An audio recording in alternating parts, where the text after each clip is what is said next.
Hello friends, आज हम लोग एरोमेटिक हाइड्रोकार्बन के बारे में अध्ययन करेंगे। तो देखिए, एरोमेटिक हाइड्रोकार्बन तो यहाँ हम सब पहले समझते हैं कि एरोमेटिक किसे कहते हैं और हाइड्रोकार्बन। उसके बाद तब हम एरोमेटिक हाइड्रोकार्बन के बारे में अध्ययन करेंगे। तो देखिए, एरोमेटिक शब्द जो है वो ग्रीक वर्ड एरोमा से लिया गया है। जो एरोमेटिक शब्द है वो ग्रीक वर्ड एरोमा से लिया गया है, जिसका अर्थ क्या होता है? सुगंध। और हाइड्रोकार्बन उसे कहते हैं जो कार्बन और हाइड्रोजन से मिलकर बनी यौगिक होते हैं, उन्हें हम हाइड्रोकार्बन यौगिक कहते हैं। मतलब एरोमेटिक हाइड्रोकार्बन उसे कहेंगे जिसमें ऐसा कोई कंपाउंड जिसमें क्या हो, सुगंध हो और उसमें कार्बन और हाइड्रोजन भी पाए जाते हो, तो ऐसे यौगिक को हम एरोमेटिक हाइड्रोकार्बन बोलेंगे। तो इस प्रकार से इसकी परिभाषा होगी कि एरोमेटिक हाइड्रोकार्बन को एरीन भी कहते हैं, क्योंकि इनके अधिकांश यौगिकों में विशिष्ट गंध होता है, इसीलिए इनका एरीन भी नाम दिया गया है। और ये जो एरोमेटिक हमने शब्द बताया, ये अरोमा से लिया गया है, इसका अर्थ सुगंध होता है, और ऐसे यौगिकों को हम एरोमेटिक नाम दिया गया है। एरोमेटिक हाइड्रोकार्बन हम कहते हैं। अधिकतर ऐसे यौगिकों में बेंजीन वलय मतलब बेंजीन रिंग पाई जाती है। यद्यपि बेंजीन वलय अति संतृप्त होती है, मतलब अनसेचुरेटेड, सुपर सेचुरेटेड, जिसको अति संतृप्त कहते हैं, परंतु अधिकतर अभिक्रियाओं में बेंजीन वलय अति संतृप्त बनी रहती है। एरोमेटिक यौगिकों में कई उदाहरण ऐसे भी हैं जिनमें बेंजीन वलय नहीं होती, किंतु उनमें अन्य अति संतृप्त वलय होती है। जिन एरोमेटिक यौगिकों में बेंजीन वलय होती है उन्हें हम बेंजेनाइड, इंग्लिश में इसको भी हम बेंजेनाइड कहेंगे, तथा जिसमें बेंजीन वलय नहीं होती उन्हें हम अबेंजेनाइड, इंग्लिश में इसको हम नॉन बेंजेनाइड कहते हैं। अब यहाँ देखिए एग्जाम्पल के तौर पे, जैसे यहाँ ये बेंजीन है तो ये बेंजेनाइड में आएगा, और जैसे टालुइन है, नेप्थलीन है, बाइफेनिल है, यहाँ पे देखिए टालुइन, फिर यहाँ पे देखिए 1,2-डाईमेथिल बेंजीन, जिसको हम आर्थोजाइलिन कहते हैं। और फिर यहाँ देखिए पहले तीसरे पोजीशन पर लिखे हैं, तो इन्हें हम मेटाजाइलिन, क्योंकि ये आर्थो पोजीशन कहलाता है, और ये नीचे का मेटा और ये पैरा। तो इस प्रकार से देखिए ये पैराजाइलिन है। तो इस प्रकार से हमने यहाँ पे बेंजेनाइड यौगिकों को देखे, और आपके सिलेबस में नॉन बेंजेनाइड यौगिक नहीं है, तो इसलिए आपको यहाँ पे रिप्रेजेंट नहीं किया गया है। अब यहाँ हम बेंजीन की संरचना के बारे में देखते हैं। तो स्ट्रक्चर ऑफ बेंजीन, तो देखिए बेंजीन की सर्वप्रथम माइकल फैराडे ने 1825 में प्राप्त किए थे। बेंजीन का सूत्र उन्होंने ये बताया कि C6H6 होता है, जो असंतृप्तता को दर्शाता है। बेंजीन एक अस्थायी अणु है, उन्होंने ये बताया, और ट्राई एजोनाइड बनाता है, मतलब ओजोन के साथ रिएक्ट करके ट्राई एजोनाइड कंपाउंड बनाता है, जो द्विआबंध पर की उपस्थिति को इंगित करता है, मतलब तीनों बंध जो हैं वो उपस्थिति को इंगित करते हैं, प्रदर्शित करते हैं। और इसके बाद में कैलकुले ने 1865 में बेंजीन का एक संरचना दी। बेंजीन की क्या एक संरचना दी? उन्होंने बताया कि रेजोनेंस के माध्यम, अनुनाद के माध्यम से उन्होंने एक बेंजीन की संरचना दी, जो कि उन्होंने स्ट्रक्चर दिया। देखिए इस प्रकार से उन्होंने स्ट्रक्चर दिया बेंजीन की, कि यहाँ पे एक डबल बॉन्ड, यहाँ पे एक डबल बॉन्ड, और यहाँ पे।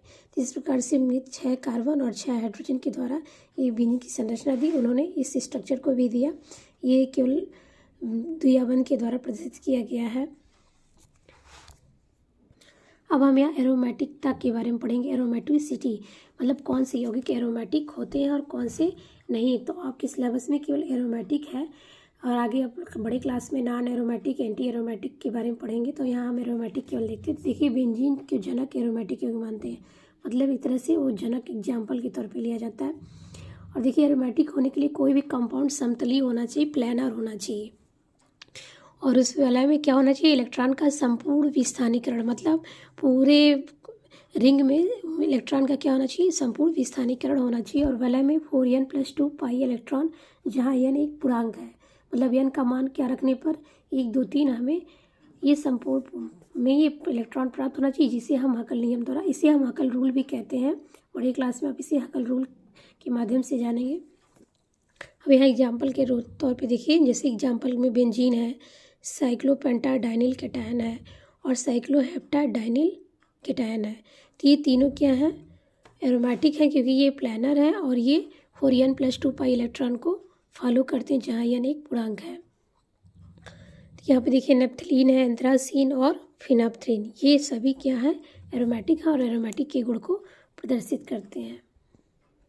फिर यहाँ हम बेंजीन का विचरण देते हैं। यहाँ प्रिपरेशन मतलब बेंजीन को किस प्रकार से प्राप्त किया जाता है। तो देखिए बेंजीन व्यापारिक रूप में कोलतार से प्राप्त किए जाते हैं, यद्यपि इन्हें हमने प्रयोगशाला विधियों द्वारा बना सकते हैं। पहला है इसमें एथाइन के चक्रीय बहुलीकरण से, और दूसरा है एरोमेटिक अम्लों के वीक कार्बोक्सिलिक करण द्वारा। तो देखिए यहाँ पे हमने सोडियम बेंजोएट को लिया है और सोडियम हाइड्रोक्साइड को क्रिया कराया किसकी उपस्थिति में, कैल्शियम हाइड्रोक्साइड, और हीट किया है तो हमें बेंजीन और सोडियम कार्बोनेट प्राप्त हुआ है। फिर फिनॉल के अपचयन से यहाँ पे हम फिनॉल का अपचयन कराते हैं किसकी उपस्थिति में, जेडियन की उपस्थिति में, तो हमें बेंजीन रिंग और जिंक ऑक्साइड प्राप्त हुआ है।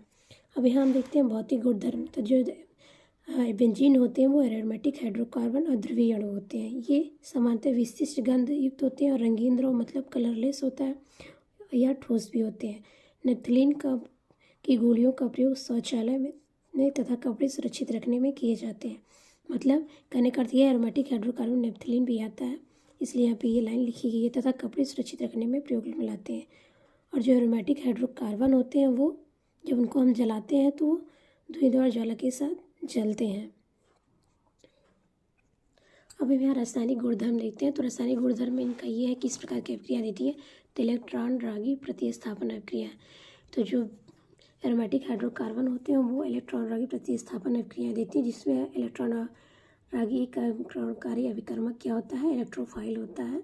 इसको हम E++ चार्ज से रिप्रेजेंट करते हैं। तो इसका हम नाइट्रीकरण कराते हैं। तो हम यहाँ बेंजीन लिए हैं एरोमेटिक हाइड्रोकार्बन में, इसका हम कंसनट्रेट HNO3 और कंसनट्रेट H2SO4 से क्रिया कराते हैं किस टेम्परेचर पे, 323 से 333 केल्विन पे, तो हमें नाइट्रोबेंजीन प्राप्त होता है और वाटर मॉलिक्यूल।